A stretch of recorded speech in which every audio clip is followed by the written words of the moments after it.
Hello. My name is Andrea and I'm a student nurse. Do you mind if I shadow you today? Nope. That would be great. Would you mind giving me an SBAR on the patient that you're taking care of? Absolutely. Okay. So the patient I'm taking care of today is Marta Yarn. She's in room 529. She's 80 years old. She's a female. She has no known allergies. She has a full code, and her admit doctor was Stephen Jolly. She's 175 pounds, 5'5", has a BMI of 29.1. And right now her diet is NPO, and she's normally on a regular general diet. Her primary diagnosis was non-healing sacral ulcer, and she has a history of multiple admissions for dehydration and pneumonia, but she denies any smoking, and she doesn't have any history of heart disease or other chronic illnesses. Her motor and sensory examination of the upper extremities is normal, and her reflexes are +1, symmetric bilaterally. She had a pain level of 6, and she's slightly hard of hearing. She has occasional watery eyes and no complaints of headaches, no changes in visions or nasal problems or sore throat. She does complain of generalized weakness though, but she denies any numbness beyond sacral area. And she's alert and oriented ×4 and 20/40 vision. She has had multiple admissions for community-acquired pneumonia. Her last admit was 6 months ago for that and has not required any long-term oxygen therapy in the past. And she has symmetric chest expansion, clear auscultation in all lobes, anterior and posterior lungs diminished in phases. She denies any chest pain, palpitations, shortness of breath, no syncope or pre-syncope episodes. She has a sinus rhythm with occasional premature beats. And she does say that she has a decreased appetite, and she takes Senosides as needed for constipation, and acetaminophen as needed for pain. She denies any nausea, vomiting, change in stool pattern, consistency or odor, but she does complain of occasional stress incontinence with nocturia. Her bowel sounds are present ×4 quadrants, soft and non-distended. Her intake and output is, her intake was 850 milliliters and her output was 350 milliliters, and she consumed 50% of her water, her dinner. So she has a stage 3 pressure ulcer that isn't healing, and it's on the sacrum. It's full thickness tissue loss, sub-Q fat may be visible, no success with outpatient treatment. It's been 3 months that she's been having this, but she complains of dry, scaly skin, and there's serous exudate with no unusual odor. And the order is to clean sacral ulcer area with saline cover with hydrocolloid dressing. So some of her recent vital signs at 14:15 were 99.1 Fahrenheit for temperature, respirations 24, heart rate 88, O2 92, and blood pressure 144/90. And we're going to be giving her garamycin today and a normal saline IV along with that. And her IV site is her right dorsal metacarpal. So she's having a surgical debridement tomorrow. She has a urinalysis and it's clear and amber color. She has a high white blood cell count of 12,500 and a slightly low red blood cell at 4.6 and albumin 3.2, which is low, and BUN 22, which is high. So yeah, that's what we're going to be doing for her today, just giving her that to try to clear up her infection. Why specifically is this patient receiving this medication? Well, Marta has a non-healing ulcer. She's had this for about 3 months, and she also has signs of infection, so we're going to be giving her the gentamicin to try to clear it up. In the action of gentamicin, it's an aminoglycoside, which actually prohibits the synthesis of protein, and it has a bactericidal action. And it actually prevents gram-negative bacteria from growing, or an infection that was caused by staphylococci. When should you question administering this medication? Well, you're going to want to question it if you know that she has a hypersensitivity to aminoglycosides like gentamicin, and you'll want to watch, see if she has any kidney problems. You won't want to give it to her if she has that, and you'll want to monitor her blood level for otoxicity and nephrotoxicity, and always check the potassium levels. Does this medication have a therapeutic serum level? Yes, it is 5 to 12 micrograms per milliliter. And it's important to know that because you have to watch that to prevent nephrotoxicity. Which vital signs do you need to monitor? You'll want to monitor all vital signs, but specifically you're going to want to look at her labs and cultures and see if she is having an infection and if she actually needs to be getting an antibiotic for it. So you'll want to check that, and you'll also want to check the appearance of the wound to make sure that it actually is infected, and if it's getting better. Which physiological parameters do you need to monitor when you're giving this medication? It's you're just going to want to check the same things and just make sure that she's not having a reaction to it, and you'll also want to check the IV site and make sure that there's no redness, any pain, or phlebitis. What interventions do you need to teach the patient to make sure that she's receiving some medication safely while at the hospital? Well, you'll want to just follow all the routine procedures at the hospital for setting up an IV. Make sure it's the right drip rate. Make sure that the site is clean. Make sure to wash your hands, put gloves on. Make sure to always wipe it with alcohol. And there's a new cap that actually has alcohol in it, so you want to just keep all the ports covered with that to prevent infection. And just make sure that you set the pump up correctly, clear the line of bubbles. And you'll always want to check the IV expiration date. Make sure that the bag isn't expired. Make sure that it's clear and that there's no leaks or tears or anything in it. What interventions do you need to teach patients so that she can take this medication safely while at home? Well, you'll want to just tell her to do all those safe things I just said. And you'll also want to teach them about the signs that could cause an IV to become infected, like if it's red, or if it came out and it would show you'd have phlebitis, and all of that. So just tell them if they're having pain or if it's really red or if it's swollen, to just tell us, because that could be a problem. What are the potential side effects or adverse reactions? Ataxia, vertigo, otoxicity, nephrotoxicity, and hypersensitivity reactions you'll want to watch out for. How will you know if this medication has been effective? You'll know it's effective when you can check the labs and you can see that it's been effective because it lowered the white blood cell count and showing that the medication is bactericidal. Thank you. You're welcome. Okay. So now let me just go into the chart.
Now I'm just going to go say hi and check the identifiers. Just wash your hands before you go in.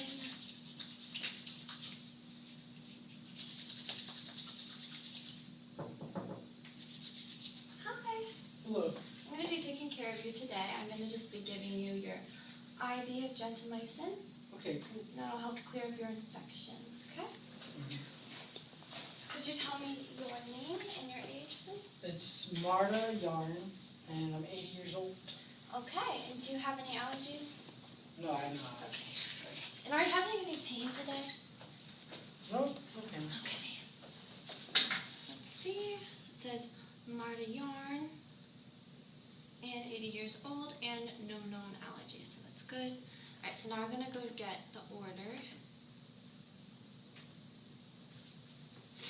Let's see, so right now it is 15:06, and we have gentamicin, which is due at 1600.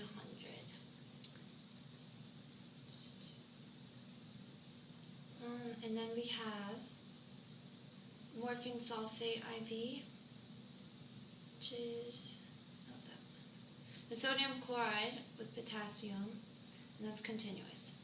So the rates for each of these, so the gentamicin, it's 80 milligrams per 100 milliliters, and we're supposed to administer that over 1 hour. And that's going to be our IV piggyback, the antibiotic. And the sodium chloride, the rate is 125 milliliters per hour. So their primary bag, we'll set that up first. Okay, so now we're going to check the order, the doctor's order against the MAR to make sure that it's all right. Okay, so it's for Marta yarn, and it's the gentamicin and the sodium chloride. That's the dosage, 80 milligrams over 100 milliliters. 125 milliliters per hour. And the dose is going to be IV for both of those. And the time, 1600. And, okay, and that'll just be the same because it's a primary for that. Alright. Let's see. Alright, so now let's go get our medication. Let's see. Let's make sure it's the right one first. This is gentamicin.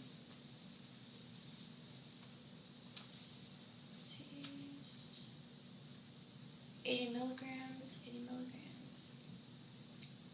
Okay. And then sodium chloride with potassium, and that is 120 milliliters. Okay, so it's a 1,000 milliliter bag. We'll do it over 125 milliliters over an hour. Okay. So we're going to scan. Okay, I'm going to scan you. Beep.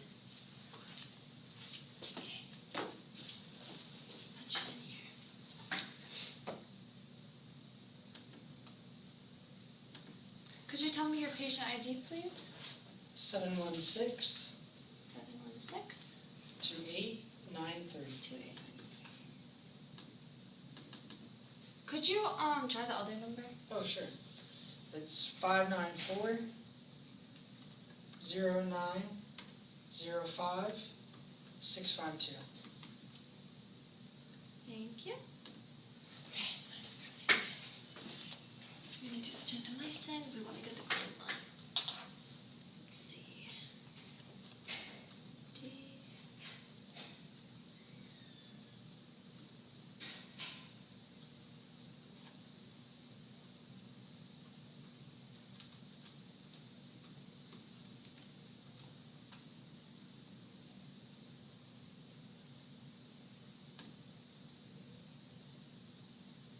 Okay, so we have the green light.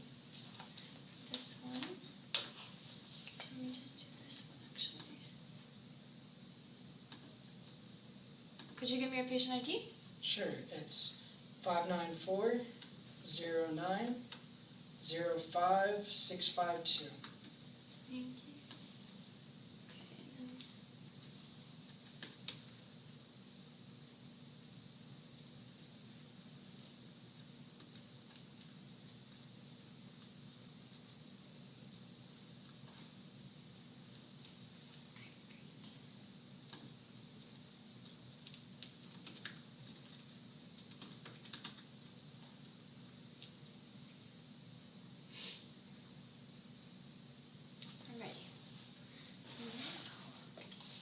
going to, I checked actually with the pharmacist before to make sure that we could put these together. So you can, and it's actually you have to. But for this, it's important to monitor the potassium level. So we'll do that while we administer it. Okay.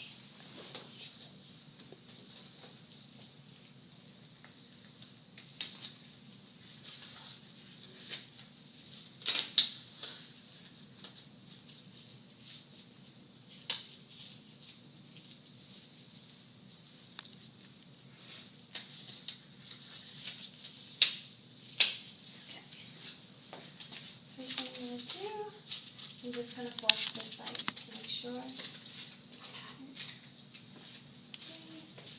Let's check it. Nitro.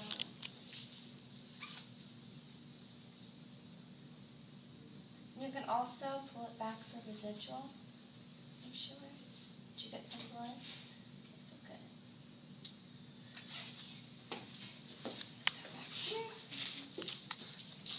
Okay.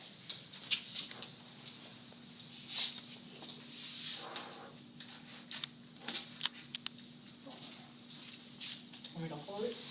Sure, thank you.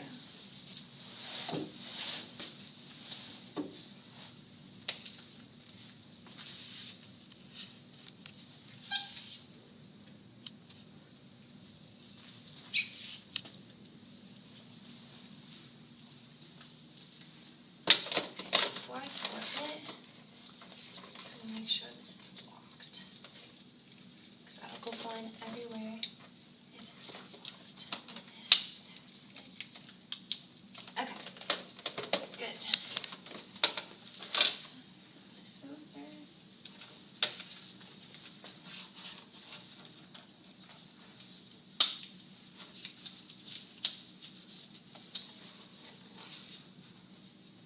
Actually, I'm going to switch my gloves too because he's a little bit big for me.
Seems to be happening with these today.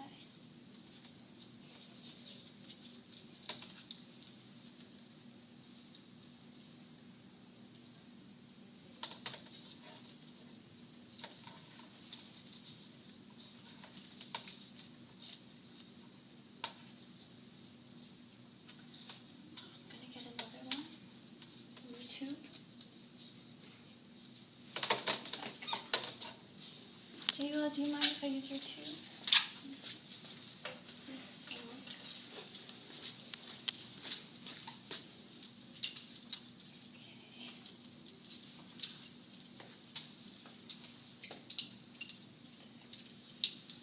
Should I put this over here?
milliliters for this.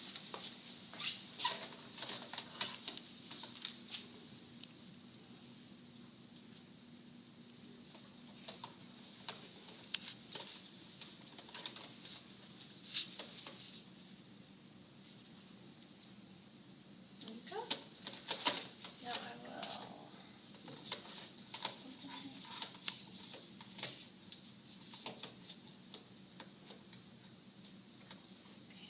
it. Okay. Now we're going to get the gentamicin.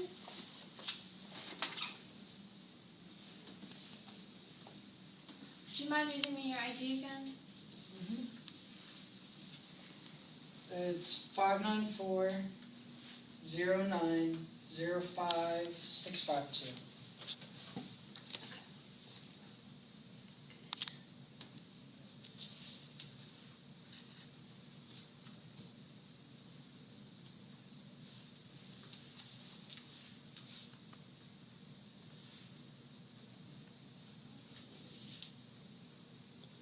Alrighty.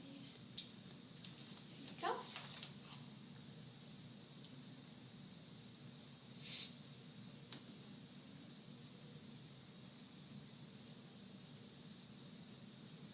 The dose is 80 milligrams for 1 hour. So now I'm going to set this up. I'm actually going to lower the primary tubing.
There's no air bubbles in this.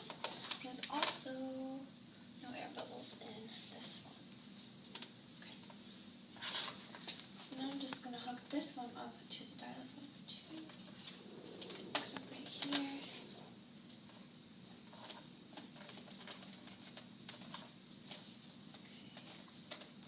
This one also I'm going to check to make sure. The dosage is 80 milligrams. 100 milliliters. So we'll set it to. It's 80 milligrams over 100 milliliters per hour. So we're setting 100 milliliters per hour. Okay. Do you want to check that and make sure that I did that right? 100? 100. Okay, perfect. Okay, so now we're gonna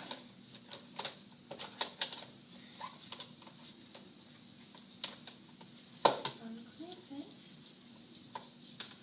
and we'll let that flow. Now I'll just hook it up to yours. I'll just wipe it.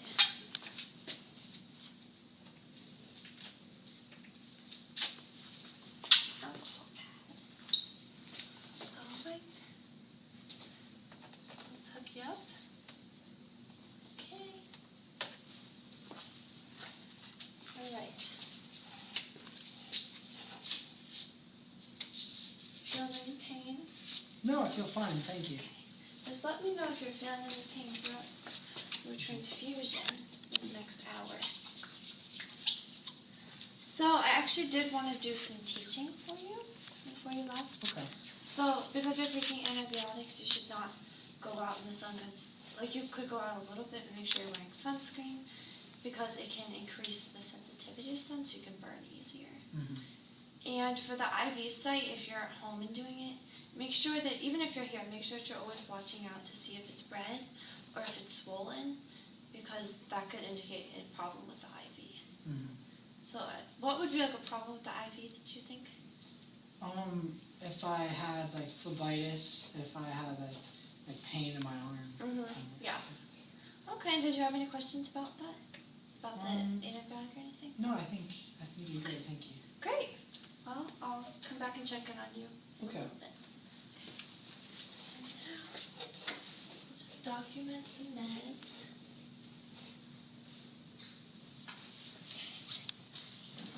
Here.